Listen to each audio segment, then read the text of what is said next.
Welcome, everyone. Hi, I'm Candle, and I'm so excited to be here with you today. We're diving into a topic that resonates with so many English learners. You understand English. Maybe you follow movies, read books, or catch conversations. But when it's time to speak, the words don't flow fluently. Why does this happen, and how can you fix it? Don't worry, I've got your back. This lesson is packed with science-backed strategies, real-life stories, and practical tips to help you speak English confidently and naturally. As an English learner, you'll also learn useful phrases, vocabulary, and techniques to sound fluent. So grab a notebook, get comfortable, and let's get started. If you can understand English but struggle to speak, you're not alone. This is a common hurdle, and there are clear reasons behind it. Today, I'll explain why this gap exists, share my own journey, and give you actionable steps to bridge it. We'll practice speaking together, so you'll leave feeling inspired and ready to talk. My goal is to help you unlock your voice and express yourself fluently in English. Let's dive in. Let's start with why you understand English but can't speak fluently. Scientists call this the difference between receptive and productive language skills. Receptive skills, like listening and reading, are passive. You process English input, like watching a show or reading an article. Productive skills, like speaking and writing, are active, requiring you to create English on the spot. This is harder because you need to recall vocabulary, grammar. Think of it like watching a chef cook versus cooking a meal yourself. Speaking demands more brain power, and that's where the challenge lies.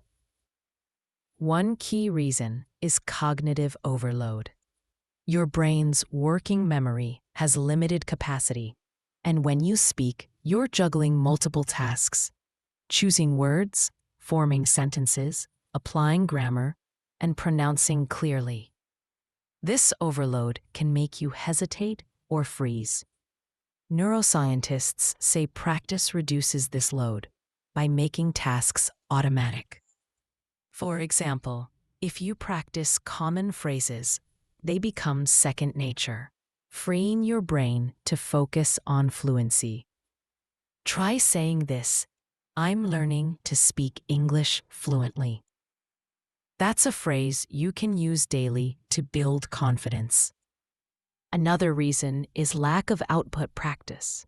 If you mostly listen or read English, your brain gets great at understanding but weak at producing. It's like training only one muscle at the gym. To speak fluently, you need to practice speaking regularly. I faced this when I started learning English. I could follow TV shows without subtitles, but ordering food was a struggle. I'd stammer or go blank. I realized I needed to speak more, so I started practicing with friends. Try saying, I'll practice speaking English every day. Committing to output practice is a game changer. Language anxiety is a big factor too. Psychologists say anxiety activates your brain's amygdala, the fear center, making you nervous about mistakes or judgment. This fear can block fluency even if you know the words. I remember feeling this at a restaurant early in my English journey. I knew how to order, but I was terrified of sounding silly. My voice shook and I mumbled. Sound familiar?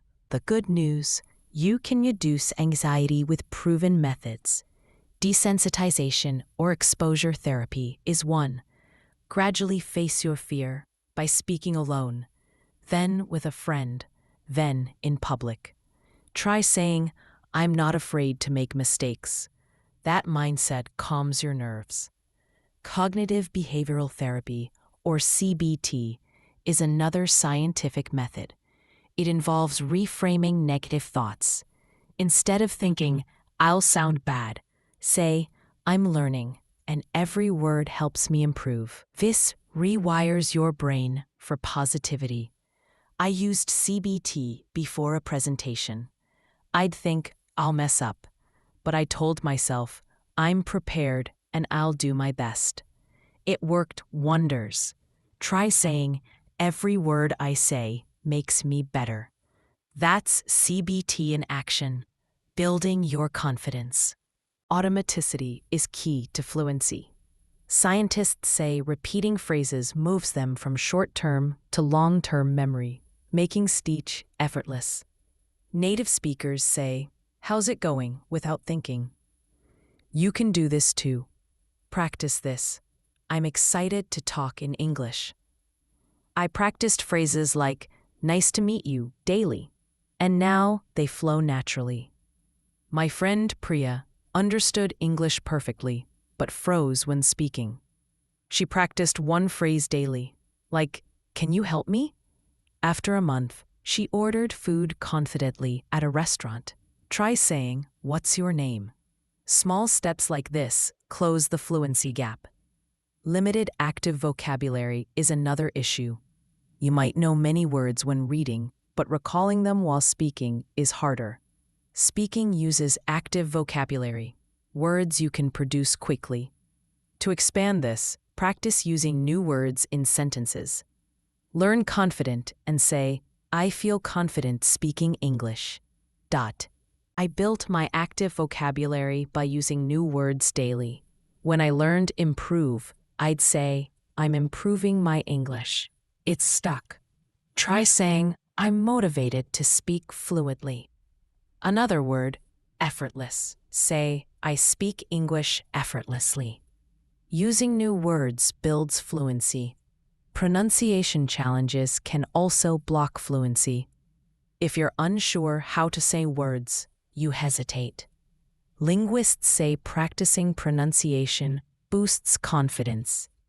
Focus on one sound, like the TH in think. Say, "I think in English." I struggled with the R sound, so I practiced words like read and run daily. Now my R is clear. Pick a tricky power posing is a scientific method from social psychologist Amy Cuddy. Standing in confident poses, like hands on hips, for 2 minutes boosts testosterone and lowers stress, making you bolder. I tried this before a job interview. In the restroom, I stood tall, hands on hips, and said, "I'm ready to speak." It calmed my nerves, and I spoke fluently. Try saying, "I'm a fluent speaker." Do this before speaking. It's a confidence booster. Body language is crucial. Research shows 55% of communication is nonverbal. Standing straight, smiling, and using open gestures, like showing your palms, make you seem confident, which helps fluency. Avoid crossing your arms. It looks defensive. I learned this during a presentation. I was slouching, and my audience seemed bored. Now, I stand tall and smile, and my words flow. Try saying, "I'm ready to talk," with a straight posture and smile. That stance fuels fluency. Your voice matters too. A steady, clear voice sounds fluent. Scientists say speaking slowly reduces cognitive overload, giving your brain time to process.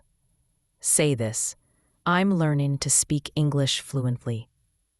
I used to rush when nervous, but slowing down during a team meeting made me sound confident.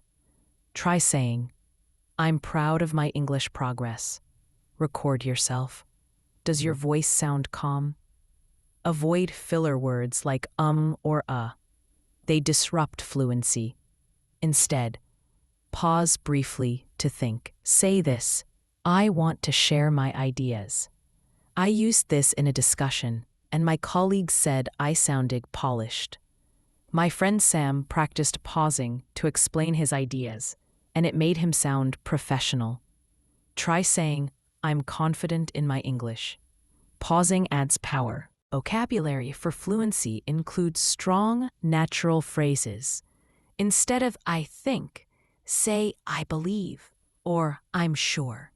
Instead of it's good, say it's awesome. Say this, I'm sure I can speak fluently. Other words, natural, authentic, and fluent, flowing speech. Say, I sound natural in English. I used these words when chatting with coworkers and they said I sounded confident. Try saying, I speak fluently and naturally. Strong words boost your presence. Positive self-talk reduces anxiety. Psychologists say kind words to yourself build resilience. Before speaking, say, I've got this, or my English is improving. I say, Candle, you'll inspire your listeners before recording. It fires me up. My student Aisha used self-talk to speak in class. She'd say, I'm proud of my progress. And soon, she was chatting confidently. Try saying, I've got this. Self-talk is your personal motivator. Tone is key. A monotone voice sounds hesitant, but varying your pitch, higher for excitement, lower for emphasis, makes you engaging. Say this, I'm so excited to speak English. Raise your pitch on excited and lower it on English. I practiced this when teaching, and it made my lessons lively. My friend Priya used this to sound dynamic in meetings. Try saying, I love speaking English. Record yourself. Does your tone sound vibrant? Cultural tips matter. In English-speaking countries, fluency means being clear and direct. Instead of, maybe I can say this, say, I'd like to share this. I learned this from a British colleague. I used to hedge, saying, perhaps I think, but they suggested, I believe. Now I say, I'm confident in my idea, and it flows. Try saying, I'd like to share my thoughts. Clarity sounds fluent. Eye contact shows confidence in places like the US or UK. It connects you with listeners, boosting fluency. If it's intense, look at their forehead.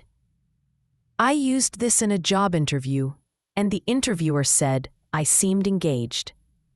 Try saying, it's great to meet you, imagining eye contact. It builds connection. Let's practice a fluent introduction.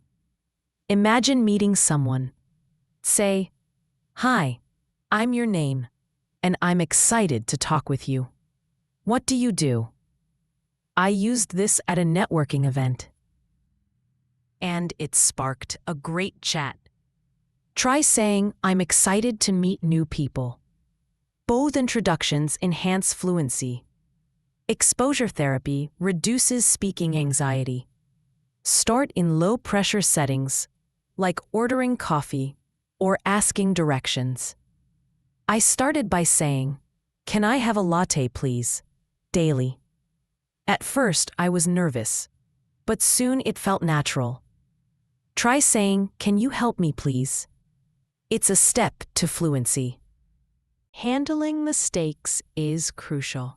If you say something wrong, laugh and correct it. If you say, I goed, smile and say, oops, I went. I once said, foots instead of feet in a meeting, laughed and corrected it. Everyone smiled and I felt relaxed. Try saying, it's okay to make mistakes.